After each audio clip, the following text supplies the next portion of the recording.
Maybe close the door. Just want to say thank you all very much for coming. Obviously, ESL is a new property. What we're trying to do is elevate the game in Asia, elevate the game in the Philippines, and give recognition to all the stars and heroes that we have. So this is a long road. This is season 2. This is our kickoff. We're honored to be here in Manila with a lot of our old friends. Obviously, our first game here in MOA, but here with 2 of the best PBA teams, and really just honored to be here with all of you. So I think to start it, I'd just like to say we're really excited about this season. ESL, as you guys know, is a Champions League division basketball, and that game that we just watched tonight is broadcast to hundreds of millions of people across Greater China, Japan, Korea, here in the Philippines on Signal, across Southeast Asia.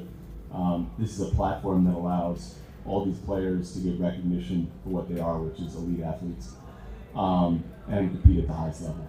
So we're really happy with the outcome tonight.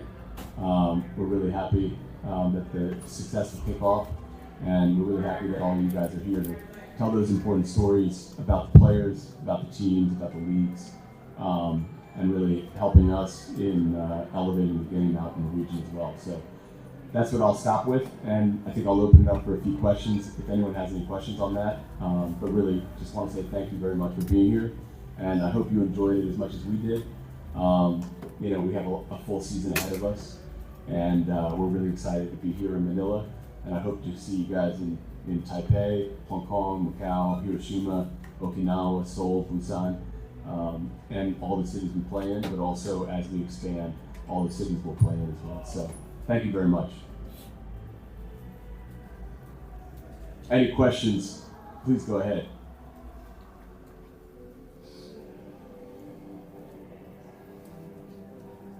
Can't really hear.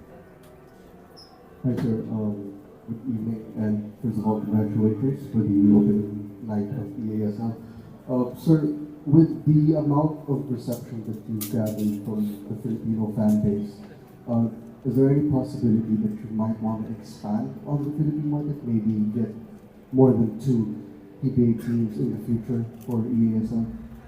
Definitely. This is the most basketball-hungry country in the world, period. You look at UAAP, you look at NCAA, you look at PBA, it's 24/7. And on top of that, you've got incredible franchises. We have Morocco, we have San Miguel, obviously, but you have Ginebra, you have 4 or 5 clubs that are competing at the top level. And all of them can go face to face with the top teams in Asia. So as we expand, last season 8 teams, this season 10 teams, next season 16 teams, we're really looking to expand that here, but obviously elsewhere as well. But as you know very well, you go on the street here in Makati, BGC, you can ask anyone, name me the starting 5 to Gilas, they'll probably do that. That's a very rare place in the world to be able to do that. So basketball is part of the DNA here, part of the culture, both at the grassroots level, the national team level, and the club level. So it's a natural place to have that expansion.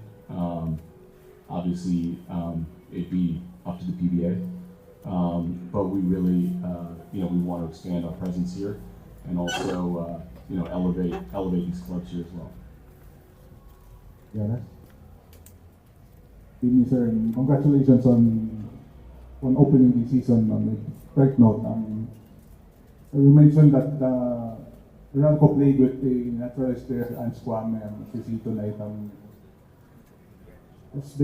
What was the discussion with the BBA and the participating teams with regards to adding naturalized player, and was that the attempt? The PBA hasn't played in the Final Four the last 2 seasons. I think the rules are very clear. 2 imports, 1 naturalized, 1 Asian import. Clubs are able to do what they want to do. The problem with Asia is that all leagues have different rules.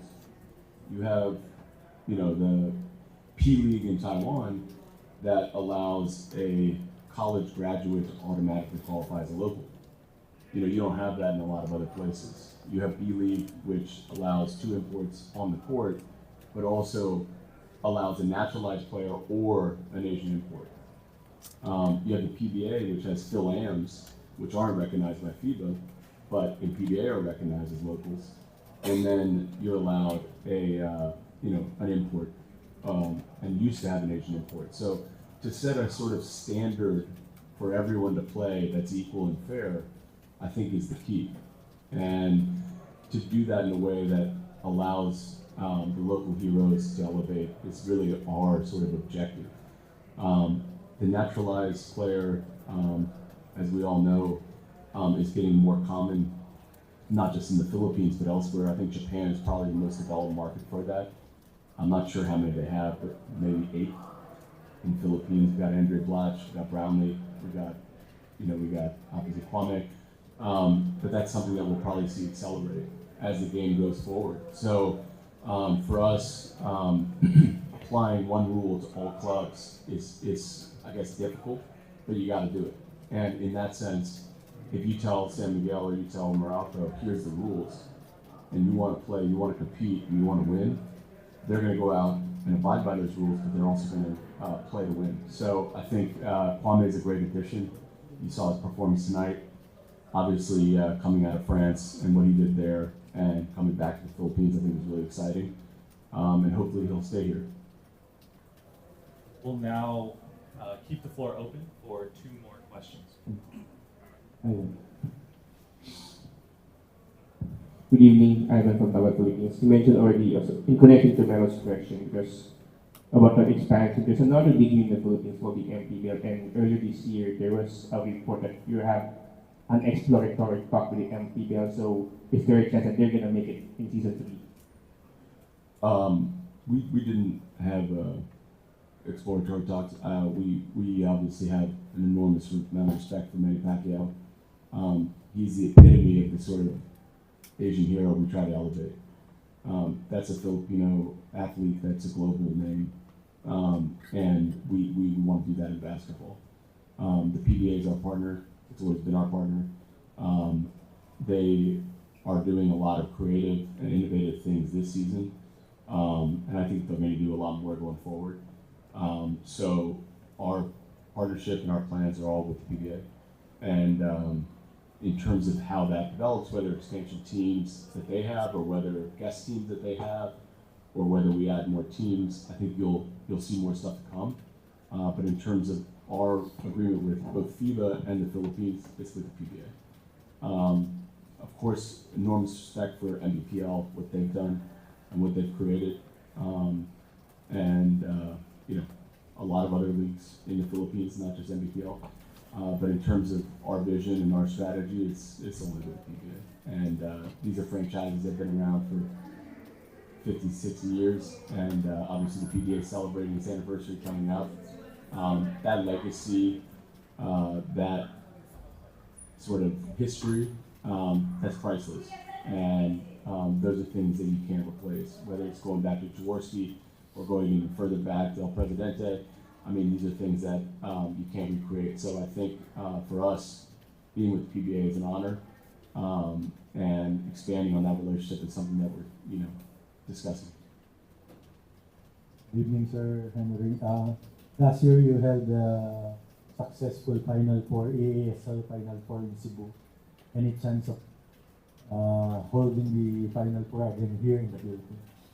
Look, we're going to be making an announcement soon, but as you know, Cebu is really special. It's a city that doesn't have a PBA team, and it's got an enormous basketball culture. And honestly, I think when Greg Slaughter and these guys left the Visayas region, and sort of that UAP NCAA sort of dominating, and that university group started not being as competitive. Carl Tamayo went out, every one of these guys. The demand's still there for quality basketball. The demand's still there for premium sort of competition. So for us, it was a natural choice. You look at this city, great venues, great hotels, great place to invite people from all around Asia to be. And then obviously they have the SM mall or arena coming up.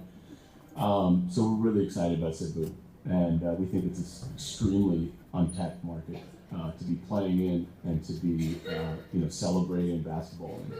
And, you talk about our players, our clubs, our leagues, Japanese, Koreans from all over coming in. They were like, that was the best thing that ever happened to us. And it was an incredible experience. So obviously Cebu is on our list. We're looking at other cities in the Philippines and then of course Manila. But for our consideration, we love Cebu as a neutral city. They didn't have a home team. Final Four, should be a destination for fans to come in, whether you're from Japan or Korea or elsewhere, and sort of that's part of our agenda for this year as well. It's a celebration of Asian basketball. It's a celebration of Asian heroes. It's a celebration of that city, and it doesn't have any sort of home team connection. So that's part of our objectives, and obviously we had a great experience there, and so we're still in discussions. All right, thank you. That'll be all.